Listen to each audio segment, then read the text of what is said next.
Awas hati-hati. Semua amal itu akan diikat dengan niatnya. Dengan niat itulah diberikan oleh Allah dua hal. Satu, berpahala atau tidak. Jadi investasi akhirat atau tidak. Yang kedua, kesungguhan kita untuk mencapai itu. Jadi Bapak Ibu ini punya pekerjaan nih, ya. Serius tidaknya tergantung motivasi niatnya. Kalau Bapak niat bakal serius, kalau nggak niat nggak akan serius. Anda jadi tentara nih, kalau niat betul jadi tentara akan sungguh-sungguh. Kalau nggak niat ya biasa-biasa saja, ada tugas kerjakan, nggak ada santai. Anda kuliah kalau niatnya benar, sungguh-sungguh belajarnya. Duduk paling depan, dengarkan dengan baik, catat, nggak paham nanya. Makanya masuk dengan keluar beda. Masuk belum paham, keluar sudah paham. Ini duduk, masuk kelas, duduk di kursi barisan belakang. Duduk di kelas, bangku deretan belakang. Gitu kan, di dalam kelas penuh dengan obrolan. Dengan pikirin. Gak pernah nanya, pulang. Mau ujian, minggu tenang jadi minggu gelisah. Pinjam catatan teman. Nah itu belum niat, gak niat tuh kuliahnya. Ya, kalau mau niat tuh sungguh-sungguh pasti serius. Jadi semua pekerjaan itu akan jadi tercapai hasilnya kalau sungguh-sungguh, kalau serius. Serius. Ya, jadi kalau melamar sekali ditolak, kedua kali, terus, 3 kali, 4 kali. Ya. Kalau tidak ada di tempat itu, cari tempat lain. Ada seorang pemain biola tingkat tinggi, itu biolanya saja harganya puluhan miliar. Kalau sekali konser, itu tarif konser biola itu bisa di atas 1-2 miliar. Tiba-tiba dia coba iseng ngamen di pinggir jalan.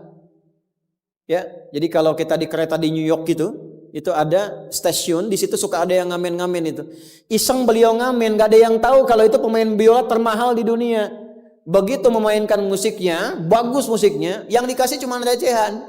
Sekian sen. Dapatnya berapa? Ya cuma sekian dolar, 4-5 dolar aja. Padahal ini kalau manggung tarifnya bisa 2 miliar. Tapi analisis komentarnya sangat luar biasa. Ternyata manusia itu, perhatikan, kalau ingin sukses harus pandai menempatkan diri. Dia dihargai murah itu karena di tempat yang memang tidak mengetahui siapa dia.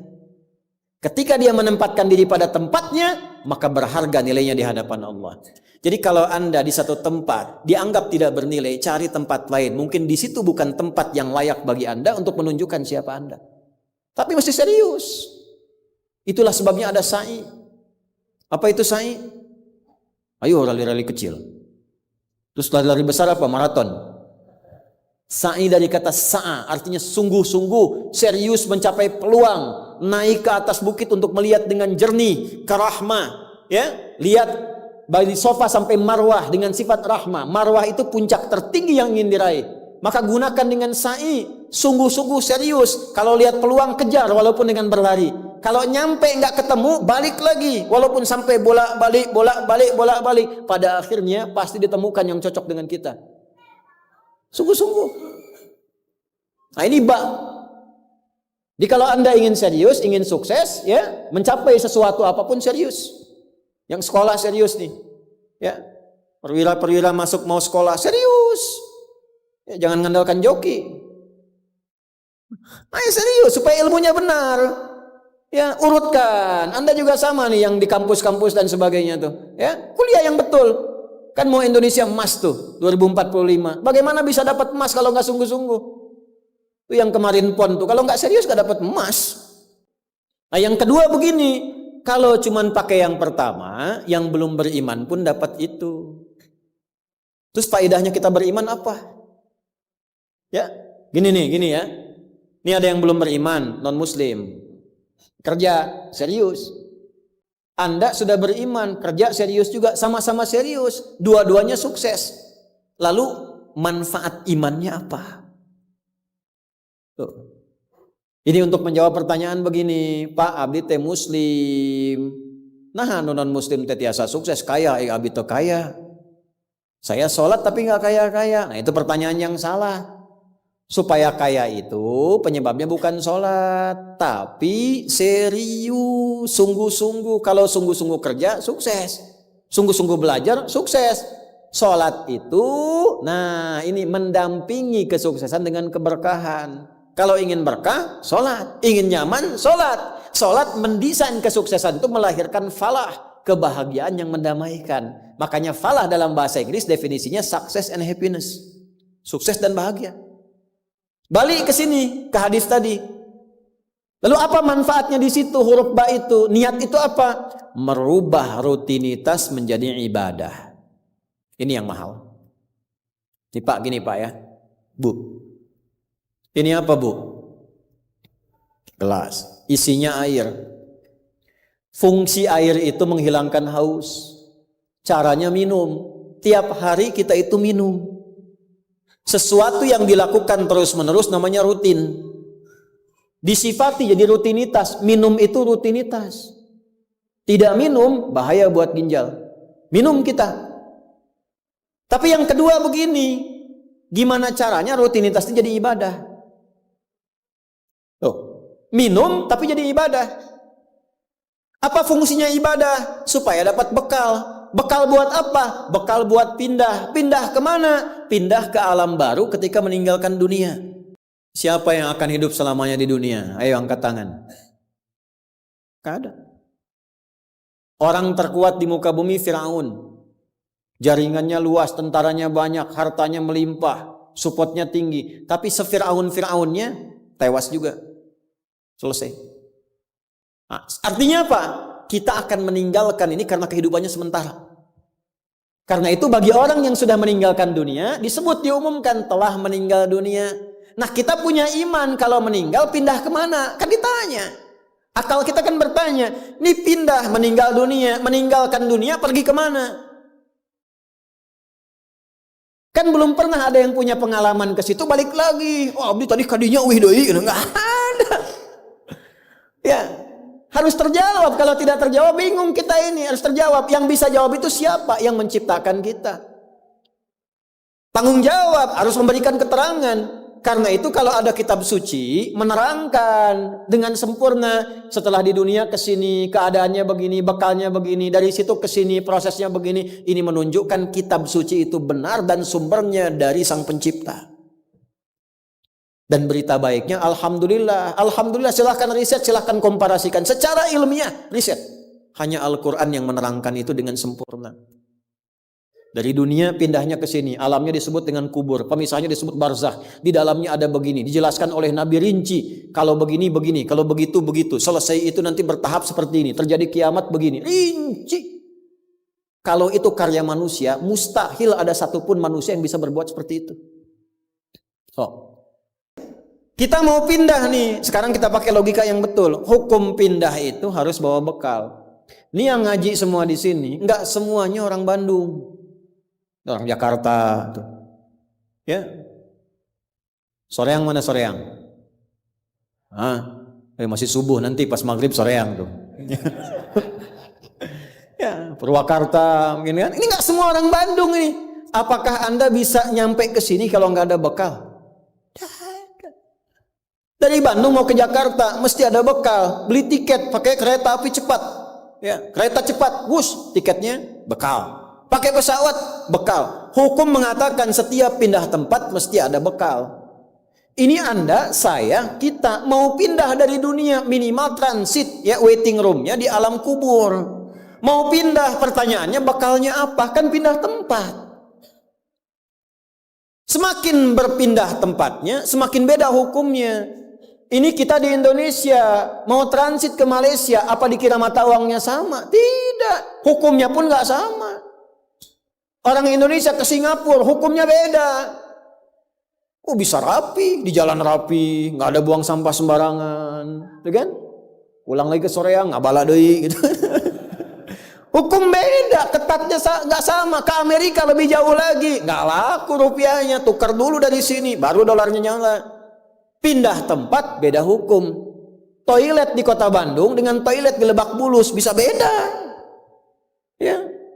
Nih Bang, 1.000. Kok 1.000 Bang? 2.000. Biasanya juga 1.000. Anda di mana? Lebak Bulus. Sini Bandung Pak. Ya, bisa beda hukum.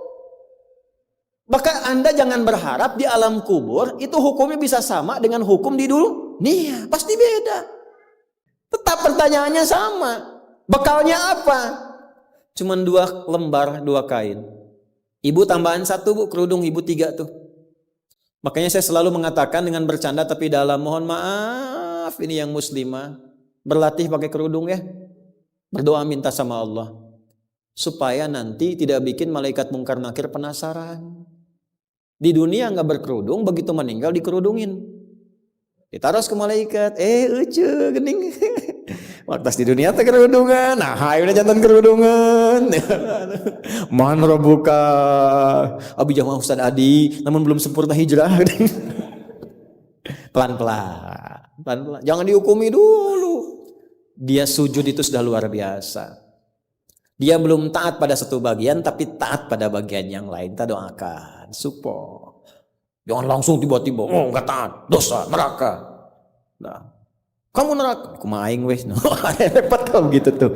Ya, balik lagi, dikembalikan pada kebiasaan, pada kebaikan. Nah, sekarang mau pindah ke alam kubur, bekalnya apa? Kan mesti jelas.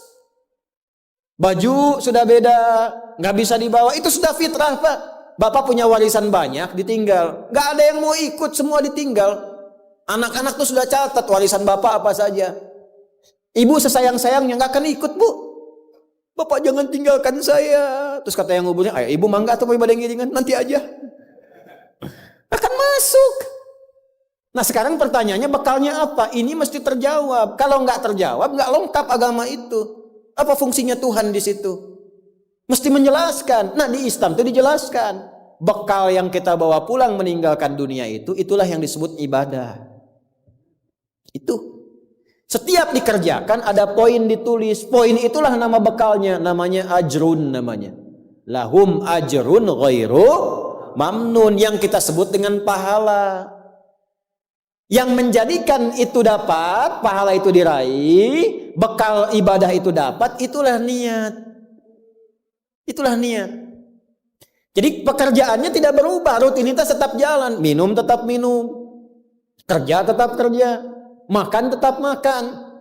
Cuma dengan niat itu di saat yang sama cara minum itu langsung dinilai sebagai ibadah. Perintah Allah, malaikat tulis. Ya, berapa tulisnya? Sesuai kadar keikhlasannya, minimal 10. Itulah perbuatan yang dianggap benar sehingga konsepnya dunianya sukses, minum juga, haus hilang. Akhiratnya dapat pahala. Jadi dunianya sukses, akhirat sukses. Disebut baik, perbuatan baik yang dinilai sukses oleh Allah disebut hasanah namanya. Makanya kita berharap dunia jadi hasanah, akhirat dikonfirmasi hasanah itu jadi pahala. Maka kita berdoa, Al-Baqarah ayat 201, Rabbana atina fid dunya wa fil akhirati waqina. Apa tafsir hasanah terkait ibadah? Tafsir hasanah terkait ibadah pindah surat ke surat 6. Ayat berapa? 160. Man jaa bil hasanati falahu asyru amthaliha. Minimal kalau diniatkan jadi ibadah tulis 10. 10 itu yang disebut bekal pulang. Sebelum meninggal. Tampilkan nanti. Punten Pak ngetang nate sanes kieu nya 1, 2, 3, 4 itu hitungan dunia. Cara menghitungnya 1 ke 2 500 tahun. 2 ke 3 500 tahun, 3 ke 4 500 tahun. Nanti semua itu diakumulasi, ditampilkanlah surga yang sesuai dengan pahala kita. Kapan ditampakkannya? Saat sakaratul maut sebelum meninggal. Sifat ibadahnya disebut, sifat orang yang rajin ibadah disebut abdun, jamaknya ibadun. Ketika mau meninggal ditampakkan, karena ditampakkan tenang dia. Nyawanya tenang, jiwanya nyaman. Sifat jiwa yang dilatih ibadah, saat latihan disebut tumakninah. Ruku anjen, jangan dulu itidal sampai tumakninah. Sujud, jangan bangkit dulu sampai tumakninah. Kebiasaan tumakninah punya sifat namanya mutmainnah. Makanya saat akan meninggal disebut ibadahnya, disebut mutmainahnya. Di mana? Quran surah 89 ayat berapa? Ayat 27 sampai 30. Ya ayyatuhan nafsul mutmainnah irji'i ila rabbiki radiyatan mardiyah fadkhuli fi ibadi, disebut ibadnya. Wadkhuli jannati, ditampakkan surganya. Ini surganya anjeun teh ieu tina amalan-amalan yang telah dilakukan selama hidup. Kalau yang nggak ada bekal, tampaknya yang jelek-jelek sesuai kebiasaannya. Ya. Kebiasaan dugem ditampakkan lenggel. Ini bingung, la ilaha illallah, geleng lagi, la ilaha geleng lagi. Yang biasa tahlil, biasa ngaji, wafat sesuai kebiasaan, sesuai ajalnya. Tampak. Nah, sekarang untuk mencari bekal itu bagaimana? Niatkan menjadi ibadah. Itu fungsinya itu mahal. Pembuktiannya setelah meninggal. Kalau bapak nggak percaya, ibu nggak percaya, dipertanyakan imannya. Silahkan saja nanti lihat setelah meninggal. Ya, cara merubahnya bagaimana? Nanti ada 3 bagian. Karena itu kata Imam Syafi'i, hadis ini sepertiga ilmu. Ilmu itu dipraktikkan lewat amal, makanya hurufnya sama. Ain, lam, mim saat belajar. Ain, mim, lam ditukar, lamnya ke belakang, mimnya ke tengah. Saat diamalkan hurufnya sama. Orang yang mengerjakan itu ain pakai alif, lam dan mim, alimun.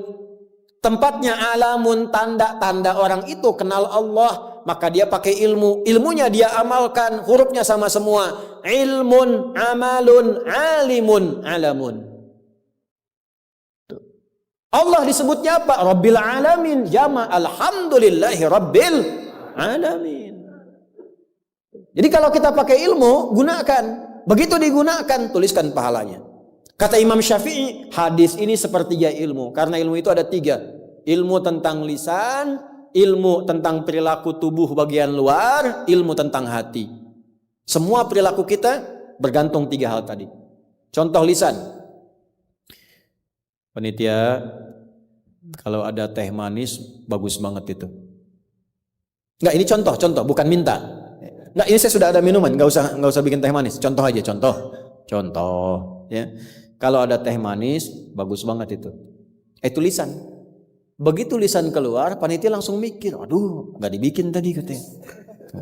Maka coba di belakang dibikin, walaupun ustaznya bilang contoh, langsung bikin misal contoh gitu kan.